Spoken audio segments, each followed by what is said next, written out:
A palavra o senhor Marionaldo Fernandes Maciel, presidente do... Já falou? Desculpa. Com a palavra o senhor Luiz Alberto dos Santos, vice-presidente da Sociedade Brasileira de Previdência Social. Senhor Luiz Alberto, tem a palavra. Muito boa tarde a todos e a todas. Agradeço a honra de estar presente nessa comissão, abordando esse tema, que é um tema absolutamente central para que nós entendamos os desafios da Previdência e que a PEC número 6 tenta, de alguma forma, enfrentar. Essa discussão ela precisa ser colocada sob uma perspectiva, na verdade, de compreensão do que é realmente um regime próprio de previdência e qual é a sua necessidade à luz da complexidade do regime previdenciário. Esse regime, ele, assim como é atualmente ainda o dos militares, ele tem uma história diferenciada e não integra, nunca integrou, na verdade, o regime previdenciário geral. É um regime específico que sequer faz parte, inclusive, ou deveria ser considerado como tal, como parte do conceito da Seguridade Social. Assim como hoje se trata o regime previdenciário como um regime de proteção social, assim foi também a história dos regimes próprios de previdência social dos servidores públicos civis, que não têm um caráter universal, cobertura universal, não são regimes abertos à filiação facultativa, mas são fechados a uma clientela específica, e essa história está ligada à própria natureza do regime estatutário no serviço público, de modo que falar em regime próprio, sem compreender o que é o regime estatutário, na verdade, é uma falha de raciocínio.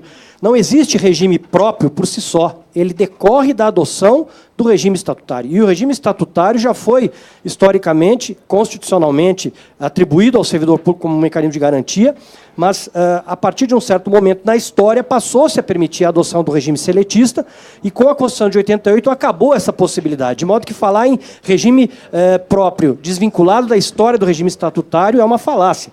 Quando vemos hoje a situação dos regimes próprios que não são vinculados a regime estatutário, e aí nós temos uma boa quantidade, mais de 2.000 municípios que o fizeram, eles o fizeram a partir de uma legislação federal que incentivou essa migração, mas, na verdade, eles continuam responsáveis pelas obrigações porque elas têm decorrência constitucional. Nesse regime não existe liberdade de negociação e há peculiaridades, inclusive, quanto à perda do próprio direito à aposentadoria, o que não existe no INSS. No regime estatutário, o servidor pode ter a sua aposentadoria, inclusive, cassada em caso de cometer algum tipo de irregularidade que justifique a própria demissão. Então, mesmo estando aposentado, ele pode perder a própria aposentadoria para a qual ele já contribuiu. E no regime geral isso não acontece. Temos um sistema diferenciado de contribuição ao longo da história, que precisa ser considerado, e agora, inclusive, a partir de 2003 para cá, o custeio da previdência do servidor público se dá, inclusive, com a contribuição do aposentado, algo que não existe no regime geral. É uma responsabilidade, portanto, de cada ente estatal. Por que eles são necessários? Historicamente, esses regimes têm uma função de atender a peculiaridades do próprio serviço público, atendendo aí a necessidade de uma garantia para o servidor público ao longo de uma carreira. Tem esse papel que já foi citado de atração e retenção de quadros em troca daquilo que o servidor poderia receber se estivesse na atividade privada, né? Ele atende situações bastante peculiares e específicas, como é o caso dos militares, mas especialmente no serviço público nós temos várias carreiras que exercem atividades exclusivas de Estado, membros de poder com atribuições privativas, exercício do poder de polícia, que estão expostos no dia a dia a conflitos de interesse, a corrupção, enfim, interesse público em jogo. E a reforma e a previdência do servidor público tem a ver com a proteção desses indivíduos em relação a essas tentações, vamos dizer assim, que o mercado coloca.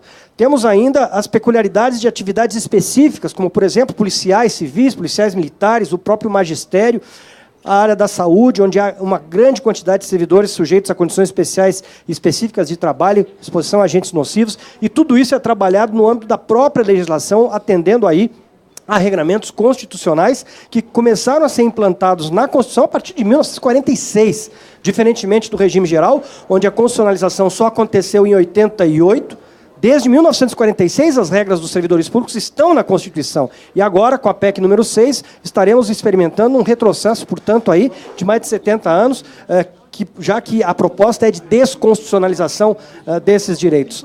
Trata-se ainda de um regime que atende a conveniências dos entes, a sua própria necessidade de autonomia para dispor sobre seus quadros de pessoal, e não é uma jabuticaba, é uma solução que foi adotada e ainda é em vários países importantes. Até 1993, é muito importante lembrar, as características desse regime eram de natureza premial. O benefício da aposentadoria não era baseado em histórico contributivo. Ainda que desde 1938 houvesse regras de custeio, esse custeio direcionava-se, especialmente no caso do servidor público, ao custeio da pensão que ele deixaria aos seus dependentes. Apenas em 93 passou a haver contribuição para o custeio da própria aposentadoria, e isso porque o Supremo Tribunal Federal declarou inconstitucional o dispositivo da lei federal, dizendo, olha, essa contribuição não tem base constitucional. A partir de 93, o governo Itamar, como foi bem dito, passou-se a cobrar contribuição para o custeio da Previdência. A emenda constitucional número 20 de 98 trouxe regras extremamente importantes no sentido de aproximar os regimes, acabando aí com algumas regras antigas que diferenciavam, por exemplo, as aposentadorias diferenciadas para magistrados, o magistério superior. E houve, portanto, essa equiparação de direitos, preservando-se, no entanto, aí a aposentadoria integral com paridade, mas com a instituição da aposentadoria por tempo de contribuição, idade mínima no regime próprio, que não existe no regime geral ainda hoje, mas com regras muito rígidas em relação à vedação de acumulação de proventos e outras situações anômalas que existiam até então. Então, essas emendas já trouxeram grandes alterações para racionalizar o regime. Em 2003, com a emenda 41, tivemos aí, além da previsão do custeio obrigatório da União, por meio de uma alíquota a ser definida em lei, também a questão da contribuição do servidor público federal como parâmetro para os demais entes da federação e, sobretudo, a questão da contribuição de inativos e pensionistas, que veio exatamente como uma forma de compensar o passado não contributivo de servidores que vieram do regime seletista e passaram para o regime estatutário. Temos aí também, finalmente, a extinção para os novos servidores do direito àquela aposentadoria integral com base no último salário e paridade de reajustes, e a criação de um mecanismo, já com a emenda 20, mas permitiu-se a regulamentação por lei ordinária da emenda 41, para que se pudesse implementar um regime complementar por meio de uma entidade fechada de natureza pública para pagamento da parcela de benefícios acima do teto do regime geral, mas dependendo do montante acumulado em cada conta de caráter individual, regime de contribuição definida. Então, essa solução já veio precisamente no sentido de tornar essa carga fiscal do regime antigo mais leve para que os entes federativos possam suportá-la. Em 2013, com a criação da FUNPRESP no âmbito federal, e já em 2002 no âmbito do Estado de São Paulo, tivemos a implementação dessa regra, permitindo, portanto, que os novos servidores já passem a ser sujeitos a esse novo regime. Vejam que a situação dos regimes próprios no Brasil, ela se situa numa situação intermediária entre aquilo que é adotado em países que mantêm um regime separado do regime geral, mas com benefícios semelhantes, e aqueles que têm regimes integrados, mas com um benefício complementar. Ou seja, o nosso sistema é um híbrido desses dois regimes. Mas, ainda assim, há países importantes que mantêm ainda um regime próprio totalmente separado do regime geral, enquanto que outros adotaram já a unificação plena de regimes sem qualquer diferenciação. Essa solução aqui, cada país tem os seus problemas, a sua realidade. Provavelmente, no Brasil, traria algumas dificuldades em virtude das disparidades remuneratórias no âmbito do mercado de trabalho. As diferenças entre regimes previdenciários também esclarecem muitas coisas para que a gente possa entender o porquê de haver esses regimes próprios, e particularmente um aspecto crítico é o fato de que, em alguns momentos, o regime estatutário é mais barato. E vejam a própria questão do fundo de garantia. No regime geral, o trabalhador tem direito a uma contribuição do empregador de 8% do seu salário ao mês, independentemente do valor desse salário. No serviço público não há. Isso acaba constituindo, ao longo de uma carreira longa, uma poupança bastante significativa para custear, eventualmente, eventuais déficits. Ou seja, essa economia ela acaba sendo vantajosa. No serviço público, o salário é fixado sempre por lei. Então, ao longo de uma carreira de 30 ou 35 anos, existe aquilo que eu costumo dizer que são muitos vales e poucos montes. O servidor público passa grande parte da sua carreira ganhando muito pouco, sofrendo perdas inflacionárias, a ponto de, inclusive, em 1998, a emenda constitucional número 19 ter estabelecido a obrigatoriedade da revisão geral anual, regra que é descumprida solenemente, o que mostra aí a situação de que muitos servidores públicos passam, às vezes, anos e anos sem ter qualquer tipo de reajuste. Temos a questão contributiva. O servidor público contribui com 11% atualmente, ou até 14% em alguns estados, sobre a totalidade da sua remuneração, e o ente estatal contribui com até o dobro. Vejam que esse até o dobro, que a Lei 10.887 estabelece, equipararia essa regra contributiva, no caso do empregador, àquela que é estabelecida no âmbito do regime geral. Então, o ente estatal, às vezes, acaba se valendo dessa faculdade, não obrigatoriedade, para tirar uma vantagem, reduzindo as suas despesas, quando ele não tem ainda uma folha de inativos muito significativa. Então, ele acaba se favorecendo de certas regras que são mais flexíveis para os regimes próprios do que são no próprio regime geral em relação aos aspectos contributivos. Mas se pagassem o dobro, a sua contribuição seria exatamente a mesma, ou até um pouquinho inferior, à do regime geral. No regime geral não há contribuição de aposentado, e no serviço público sim, e já há contribuição desde 2004. Ou seja, é um tempo bastante extenso já, e que poderia até se pensar, bom, essa contribuição é justa, ela é necessária? Qual é o sentido de uma contribuição como essa, à luz, né, do caráter desse benefício? O serviço público tem qualidades em termos de composição, perfil dos seus servidores, dos seus integrantes, muito diferente daquela que se vê lá no regime geral. Renda média e níveis de instrução muito mais elevados, e já existe idade mínima no regime próprio, desde 1998, para quem ingressou, de 55 e 60 anos, e regras de transição, 48 e 53 anos, que permitem aposentadoria, mas com reduções bastante significativas no valor do provento. Então, é preciso entender essas diferenciações para saber o que é que realmente nós temos diante de nós. E quais são, portanto, as principais causas dessa situação hoje que afeta e preocupa tanto os entes estaduais e municipais em particular, mas também a União? Primeiro, a história não contributiva das aposentadorias daqueles servidores que vieram de um regime seletista para o estatutário, ou mesmo aqueles que já eram estatutários, mas que só contribuíam para custeio da sua própria pensão. Mas, como disse o professor Luciano, isso é passado. Nós não vamos fazer voltar a máquina do tempo para acertar uma regra que resolva isso do passado. Temos a questão dos ex-seletistas que viraram estatutários, e em muitos municípios, inclusive, de forma irregular. Há diversas discussões sobre a constitucionalidade desta conversão, até porque ela acabou beneficiando, inclusive, muitos servidores que nem concursados eram. Na União, se registraram, entre 92 e 94, mais de 250 mil aposentadorias de servidores nessa condição. E isso, de uma hora para outra, onerou e continua onerando o Tesouro, mas também é passado. Compensação financeira entre os regimes. Eu acompanhei aqui na Câmara dos Deputados, em 92, quando foi debatida essa questão da compensação financeira, e já naquela época, apesar da regulamentação necessária, se percebia que era uma compensação feita por baixo, ou seja, as regras de cálculo eram muito abaixo daquilo que os municípios reclamavam.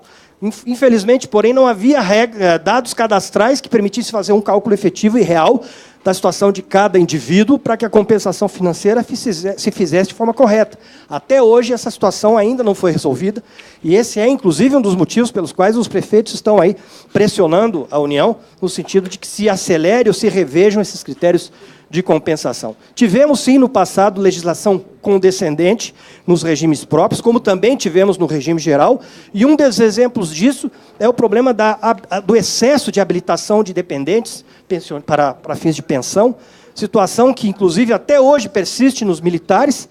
Temos aí um projeto de lei sendo trabalhado na Câmara dos Deputados com esse objetivo de resolver isso. Temos o velho problema lá das filhas solteiras, né? Até hoje causa estranhamento que haja tantas situações assim, de pessoas recebendo esse benefício que foi pensado numa lógica hoje anacrônica, mas que teve o seu motivo na sua época, e que gera aí, de certa forma, uma visão de que há um privilégio a ser combatido. Temos o impacto da paridade para os antigos servidores, que permanecem com esse direito, mas é uma situação que, para o futuro, já não existe mais. Temos a questão da incorporação de vantagens sem histórico contributivo, fruto também, de certa forma, da condescendência dos legisladores federal, estaduais, municipais. Temos o problema de alíquota sem base atuarial, ausência de contribuição ou insuficiência de contribuição do ente estatal e, finalmente, a má gestão dos fundos de previdência com desvios de recursos. Esse número aqui, ele costuma ser utilizado para mostrar que o servidor público individualmente custa muito caro e que, portanto, é um absurdo a sociedade pagar um déficit per capita anual. No entanto, essa conta ela geralmente desconhece todo esse histórico passado e tira uma fotografia de um presente em que não houve aporte de contribuições passadas, nem capitalização de espécie alguma, e como se não fosse essa uma obrigação decorrente de outras vantagens ou necessidades dos entes. Por exemplo, quando comparamos quanto que um servidor público custa em termos de subsídio implícito pela sociedade, isso, na verdade, vejam, é bem menos ali do que um subsídio implícito para cada militar, tanto pensionista quanto reformado ou inativo. Bem superior ao que se vê no âmbito do regime geral. Mas cada qual tem a sua peculiaridade, a sua situação. Vejam, no entanto, como é que seria se nós tivéssemos... Sim. Então, vejam... Posso passar? Vejam aqui que se nós tivéssemos uma capitalização dessas contribuições que o servidor verte, com base já nas regras do Funpresp, e aí é interessante observar que, na lei que regulamentou o Fundo de Pensão dos Servidores Federais, foi introduzido um dispositivo que prevê que uma parcela da contribuição do servidor é destinada a um fundo de cobertura de benefícios extraordinários. Ou seja, ele é retirado de todos para custear benefícios daquelas pessoas que terão contribuído menos e vão viver mais do que o previsto. E, particularmente, daqueles que morrem antes e deixam pensão. Então, esse fundo de cobertura de benefícios extraordinários, ele come uma parte da contribuição de cada um. Essa conta já considera isso. Já considera o desconto dessa parcela, que é de 21,53% do total da contribuição, e os 7% de taxa de administração. Portanto, é a contribuição já líquida, aquilo que é a parcela do Fundo Previdenciário Individual do servidor, baseado na contribuição prevista em lei, mais 2,5% para completar 11%. Então, ele pega lá os 8,5% dele, bota mais 2,5% para ficar nos 11% que já é, mais a contribuição do ente estatal de 7,5%, dá 18,5%, tira essas duas parcelas, o que sobra? Sobra tanto por mês sobre aqueles salários ali, 20,5 mil, até chegar no fim da carreira com 30 mil ao longo de 35 anos. Pois bem, esse servidor aí, aos 60 anos de idade, com expectativa de sobrevida de 22,4 anos, teria um fundo previdenciário acumulado de 4,7 milhões, o que seria suficiente para retiradas perpétuas, desde que esse fundo seja efetivamente capitalizado a 6% ao ano. Poupança. Teria direito a uma retirada mensal infinita. Ou seja, é um dinheiro que jamais iria se esgotar. Essa semana, acho que todo mundo aqui apostou na Mega Sena, né? Quanto renderia o prêmio da Mega Sena por mês? 500 mil reais. Pois é, é o fenômeno da capitalização, né? Exatamente isso que acontece aqui. E o ente estatal ainda teria uma economia, ao longo desse período, de quase 4 milhões para cada indivíduo nessa condição. Claro que esse cálculo pode ser feito para qualquer valor salarial. Aqui é para um servidor que vai contribuir sobre com essas alíquotas, sobre a parcela acima do regime geral, para ter direito ao seu fundo pessoal individualizado de capitalização na modalidade de contribuição definida, que já está previsto na legislação atual. Então, nós vemos que é sustentável, individualmente, o modelo que já está em vigor. Temos um cenário de curto prazo, na esfera federal, que se reproduz no âmbito subnacional.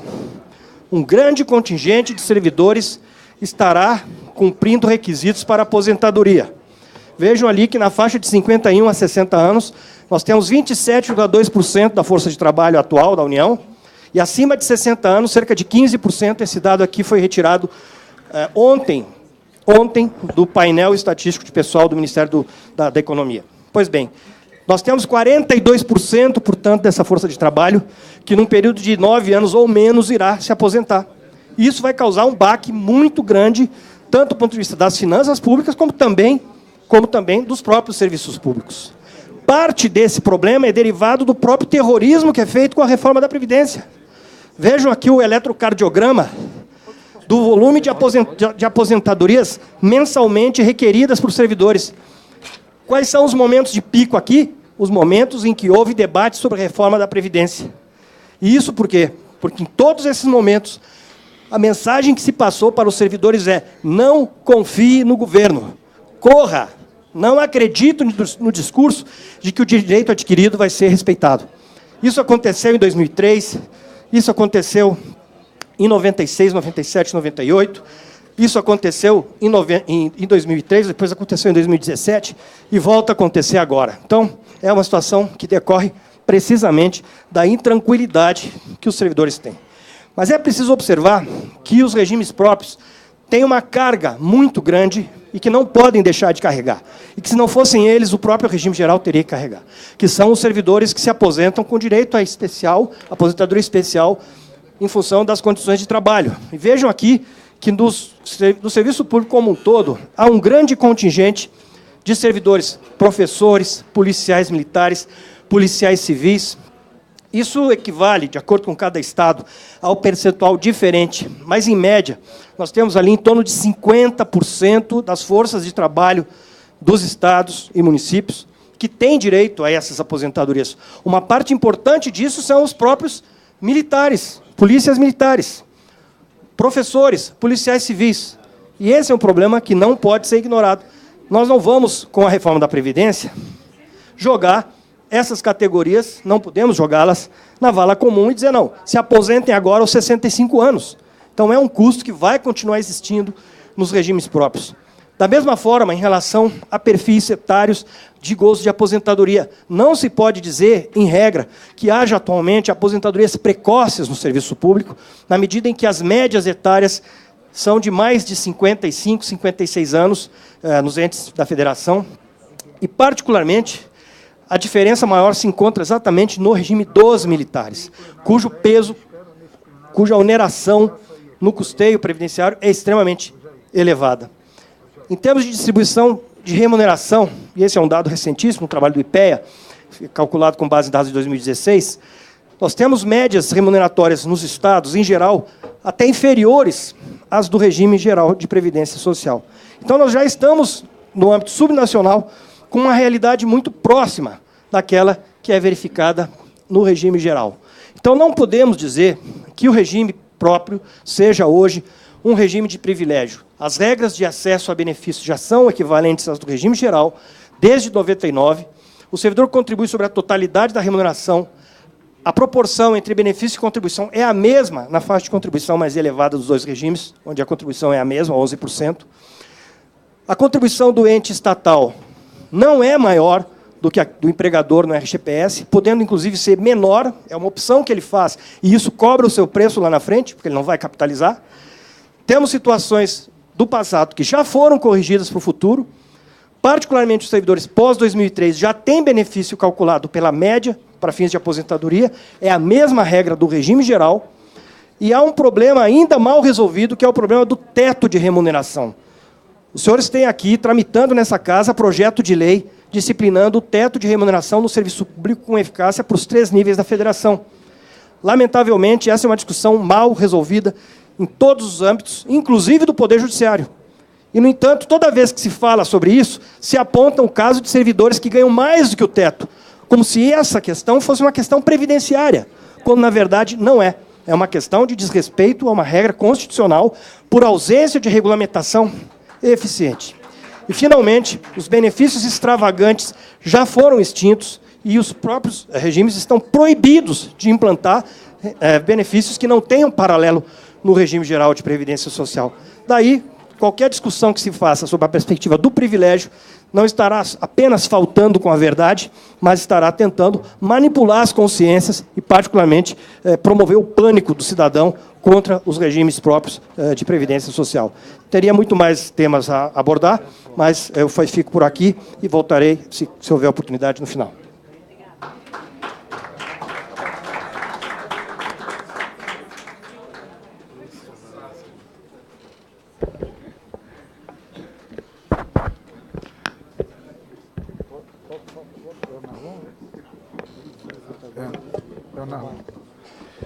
Com a palavra, Oi.